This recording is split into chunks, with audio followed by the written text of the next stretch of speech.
Bonjour et bienvenue sur cette nouvelle vidéo. Aujourd'hui, nous allons voir ensemble comment faire une migration d'un serveur Exchange de 2013 vers la version 2016. Alors, pour notre environnement de travail, nous avons pour l'instant un serveur Exchange 2013 tout seul qui remplit tous ses rôles et nous allons installer une version 2016. Donc la première étape, ça va être d'installer tout simplement un serveur Exchange 2016, ce qui me paraît évident. Donc pour que ça puisse fonctionner, n'oubliez surtout pas d'aller sur mon blog pour voir les conditions, mais il faut que sur le serveur Exchange 2013, vous ayez les dernières versions. Et pour la version 2016, encore une fois, il faut toujours la dernière version.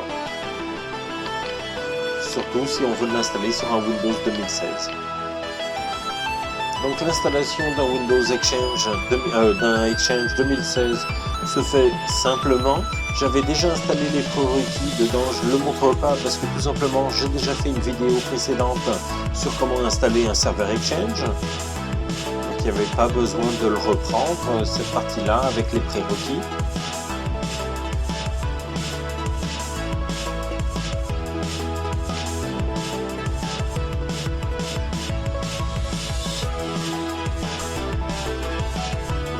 Vous allez voir, il pose beaucoup moins de questions que la dernière fois puisque c'est un ajout de serveur.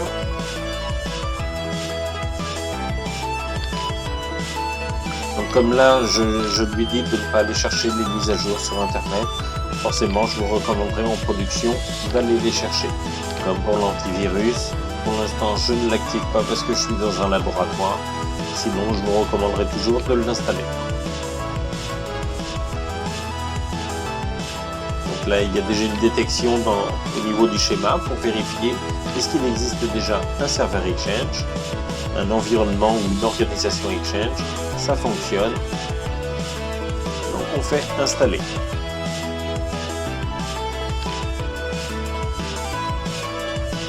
Voilà, notre serveur Exchange a été installé. Il va falloir le redémarrer. Donc la deuxième étape, ça va être de copier les certificats SSL de notre serveur, de notre ancien serveur Exchange vers le nouveau. Normalement, on n'utilise pas le nom du serveur Exchange pour nos courriels. Donc, notre certificat SSL doit correspondre en fin de compte à notre nom. Dans mon cas, ça va être email.frbmg.com. Donc, je me branche sur la console d'administration. Alors, tout peut se faire aussi en PowerShell. J'avoue que j'ai pris l'option de toujours le faire sur l'interface. Je vais dans Certificat, je vais sur celui de Exchange 2013 et je fais Exporter. Donc là, il vous faut un nom de partage.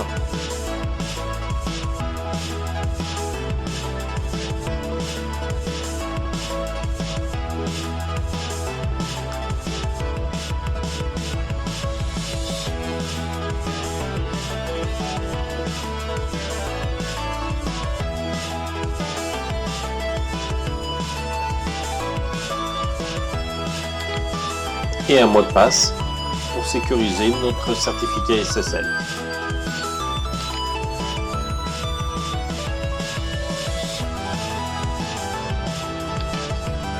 Donc on vérifie si l'exportation s'est bien faite. Oui, notre certificat est bien là. Donc maintenant nous allons sur notre serveur, nous sélectionnons notre serveur Exchange 2016 et nous allons importer notre certificat SSL.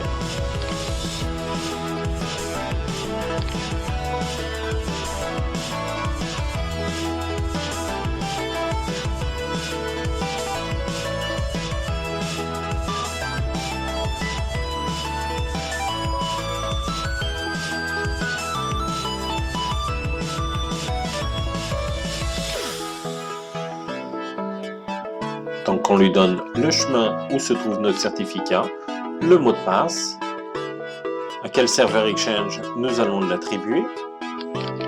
Donc c'est notre serveur Exchange 2016. Et l'importation se fait.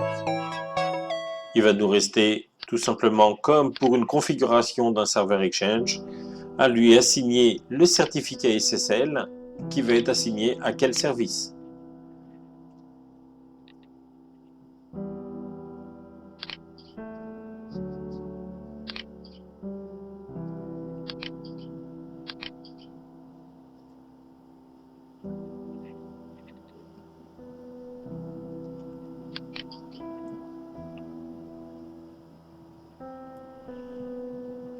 Donc pour l'instant, c'est totalement transparent pour nos utilisateurs, ils ne voient rien. Donc nous avons mis notre certificat SSL. Maintenant, ça va être d'assigner sur notre nouveau serveur, donc Exchange 2016, les répertoires virtuels avec le nom de domaine. À partir de là, normalement, on doit le faire le soir pour que les utilisateurs ne le voient pas. Donc, on voit que pour l'instant, nos noms de domaine, les répertoires virtuels, sont assignés au nom du serveur Exchange. Donc, dans mon cas, Exchange 2016. Alors, comme il y en a beaucoup à faire, j'avoue que je l'ai fait en PowerShell.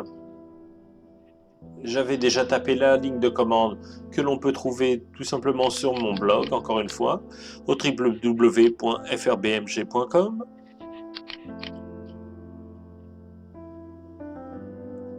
Et là, on va dire à notre environnement de déplacer maintenant les répertoires virtuels vers le nouveau serveur Exchange.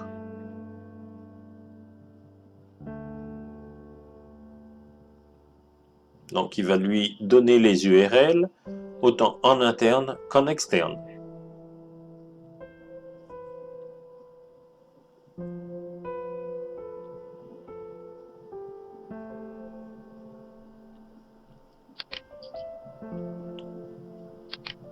On va vérifier si ça l'a bien fait.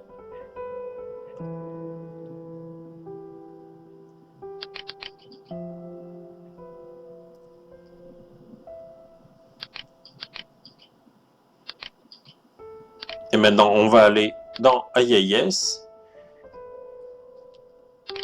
afin de forcer le recyclage de Exchange.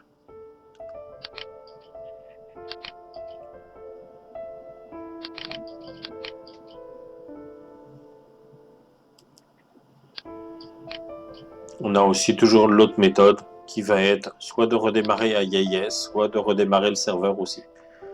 Mais si on peut s'éviter un redémarrage, c'est toujours ça de prix.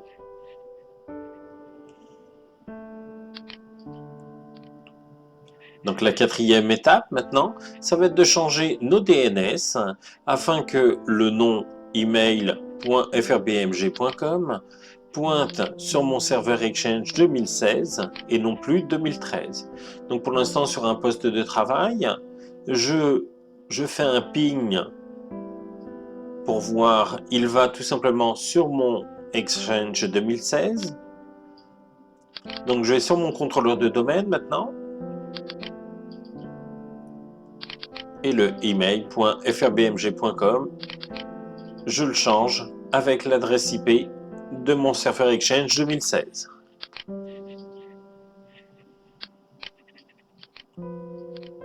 De retour sur mon poste de travail, on va faire un flush de DNS afin de tester et après toujours un ping et on va valider est-ce que le changement a été bien fait. Quoi qu'il en soit, dans toutes ces étapes de migration, je vous conseillerais toujours, il va falloir vous adapter un peu à votre environnement, puisque là c'est un laboratoire, et 2, de tester. Donc l'étape 5 maintenant, tout va s'appeler laboratoire 2.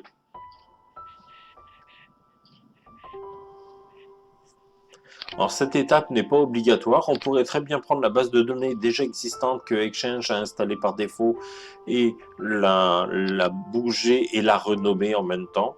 Moi j'ai fait le choix d'en créer une nouvelle.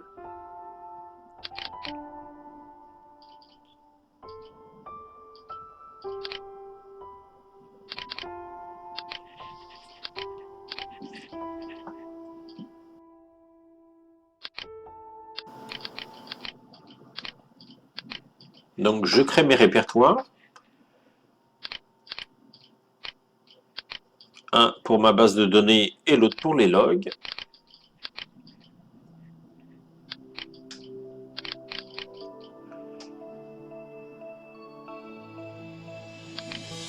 Alors encore une fois, cette partie-là pourrait très bien se faire en PowerShell. D'ailleurs, tout peut se faire en PowerShell.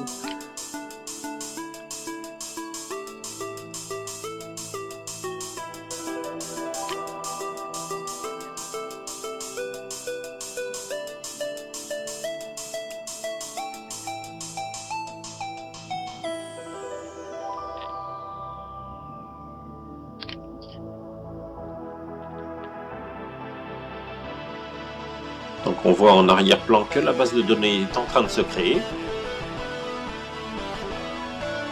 Maintenant, pour que la base de données fonctionne, il va falloir recycler, encore une fois, enfin arrêter notre service Exchange.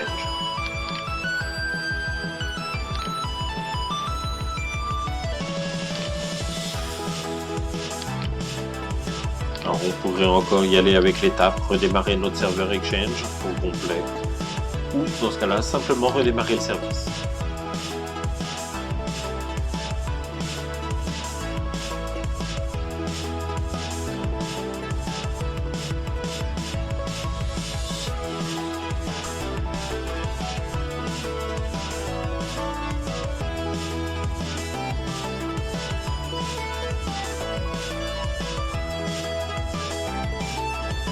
Donc notre service a été redémarré. Nous en arrivons à l'étape 6, courage. Maintenant, ça va être le déplacement de nos boîtes d'utilisateurs et les boîtes système. Ne pas oublier les boîtes système, même si on ne les voit pas. Donc pour les boîtes système, on n'aura pas trop le choix, on y va en PowerShell. Donc on va lui dire maintenant, déplace simplement .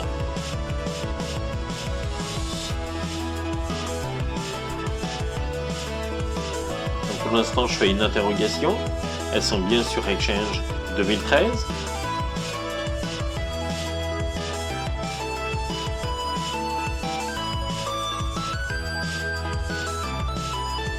Et là, je lui dis, déplace-les maintenant sur le nouveau serveur Exchange.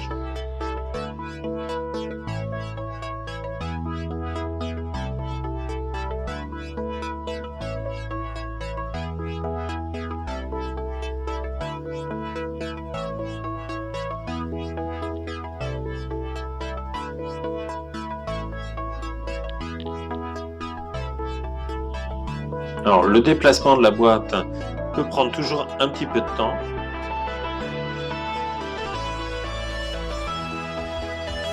Mais voilà, mes boîtes ont été déplacées. Elles sont toutes maintenant sur Exchange 2016.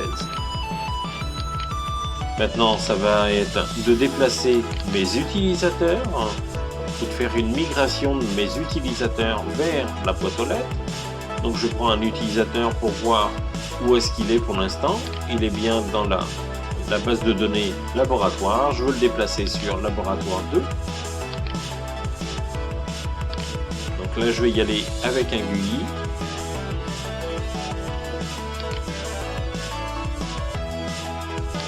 On va dans migration et on fait une nouvelle demande de migration.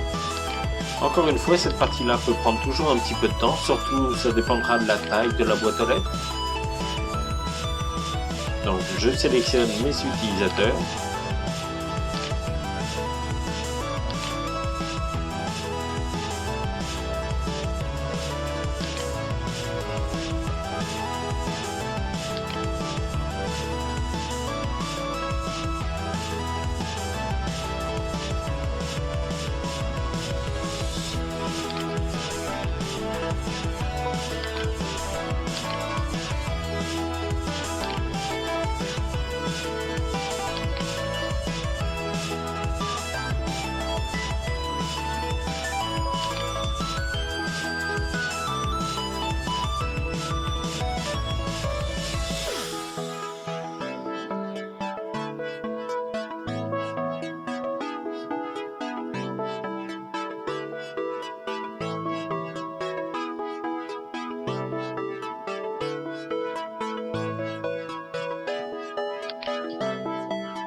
Voilà, on attend un certain temps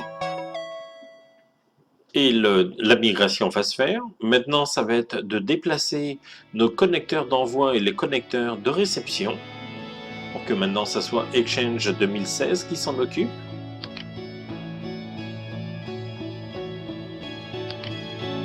Donc on va aller dans le flux de messagerie, connecteur d'envoi. Lui il est simple, il suffit de rajouter notre Exchange 2016 et de supprimer le Exchange 2013. Donc j'ajoute d'abord le nouveau et je supprime l'ancien. Encore une fois, moi je ne m'occupe pas dans cette démonstration de tout ce qui est extérieur, mais testez, n'hésitez pas, testez.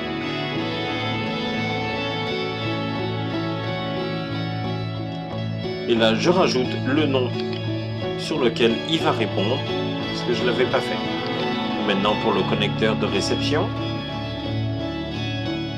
on va d'abord changer celui de 2013, pour pas qu'il rentre en conflit avec celui de 2013.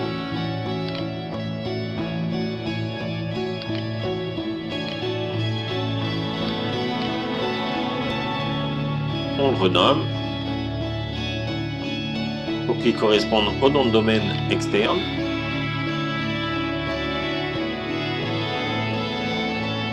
Et maintenant la dernière étape, mais là ça va prendre toujours un certain temps, encore une fois, ça va être de désinstaller notre serveur Exchange 2013.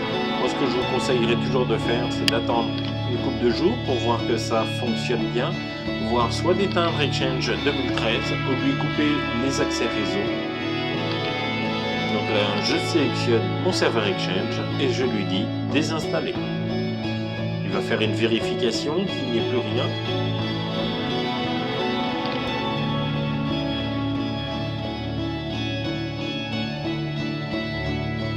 Encore une fois, ça a été en accéléré parce que sinon ça ne représentait pas un grand intérêt puisque c'est vraiment une suppression de programme avec un redémarrage.